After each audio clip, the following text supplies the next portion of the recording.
Et alors c'est quoi ce concept justement?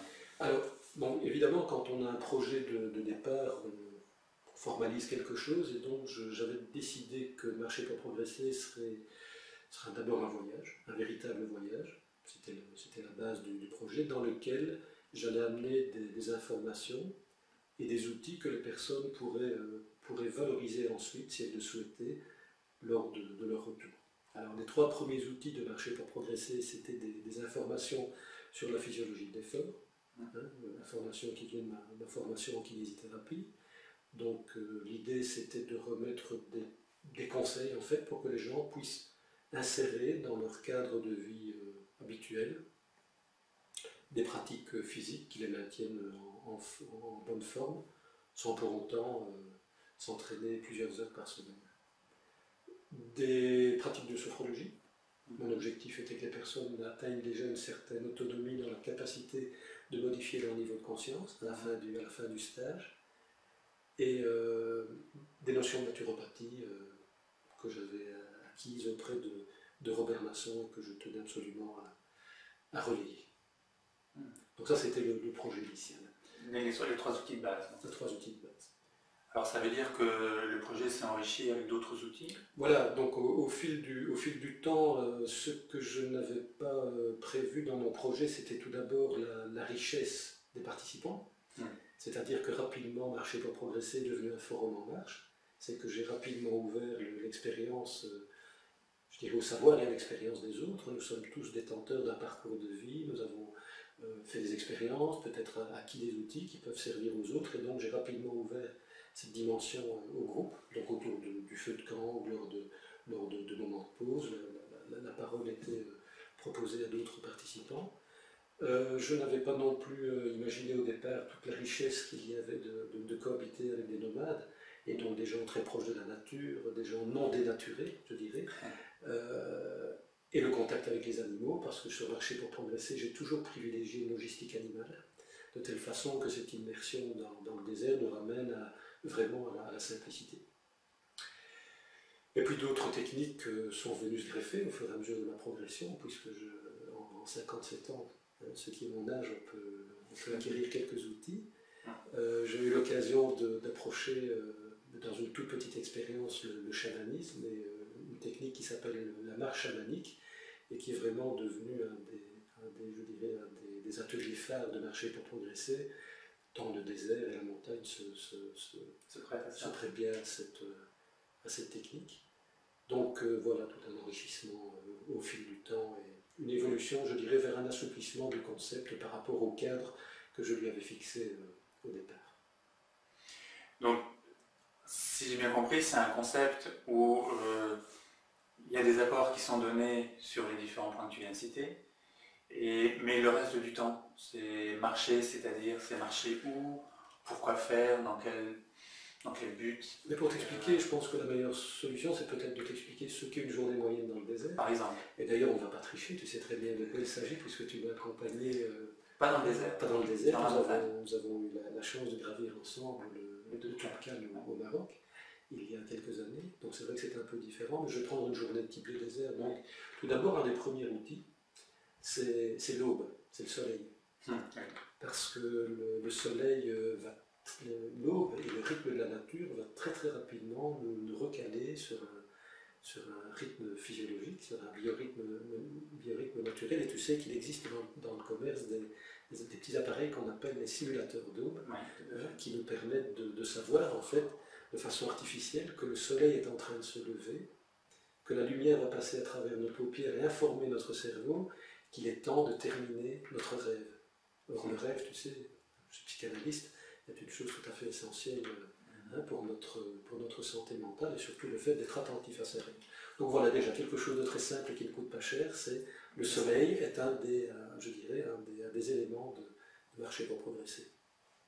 Ensuite j'ai ajouté par rapport au programme de base un petit réveil énergétique, petite gymnastique qui s'inspire du yoga et du rite tibétain, qui prend environ 5 minutes, qui est une technique qui est très très appréciée aussi par les participants, qu'ils peuvent intégrer rapidement et utiliser à la maison. Et je sais, parce que j'ai de nombreux contacts avec les participants de Marcher pour progresser, que plusieurs d'entre eux pratiquent toujours ce rituel de mise en route le matin. Petit déjeuner palabre, et puis ensuite nous nous préparons pour une marche généralement le matin qui dure environ 3h30 à 4h. Évidemment, là nous sommes tributaires aussi de la période de l'année dans laquelle nous nous trouvons dans le désert, donc des conditions climatiques, mais tributaires aussi du fait que les nomades doivent charger, bâter ou débattre les dromadaires, que parfois il faut trouver un point d'eau. Donc je dirais que tout le programme de marche est subordonné aux éléments de la nature, que sont les animaux, que le relief, le climat et les exigences des nomades.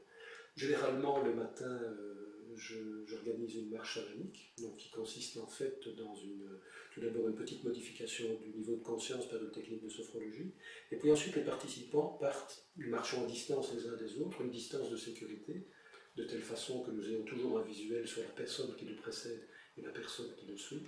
Généralement, le guide part en tête et moi je ferme la marche. Et donc les participants partent avec une question qui les concerne, lâchent cette question dans la nature et puis vont voir à travers les événements de la marche ce qui va peut-être leur répondre. Alors ça peut paraître un peu magique, je peux te dire que j'ai eu des personnes extrêmement rationnelles qui ont fréquenté ce stage et qui étaient un peu dubitatives au départ par rapport à cette technique et qui ont été tout à fait stupéfaites des résultats de cette technique. J'essaie aussi tous les jours que nous ayons une pratique de sophrologie, donc qui est une technique de modification de niveau de conscience. Sur le plan physique, quelques informations sur la physiologie de l'effort. Là, j'essaie d'utiliser le terrain, en fait, pour donner une information, par exemple, sur la façon de gérer sa fréquence cardiaque, de gérer un entraînement avec sa fréquence cardiaque sans nécessairement un appareillage ou une montre très sophistiquée pour mesurer les pulsations. Donc, avec des normes de physiologie qui sont très simples, mais très fiables.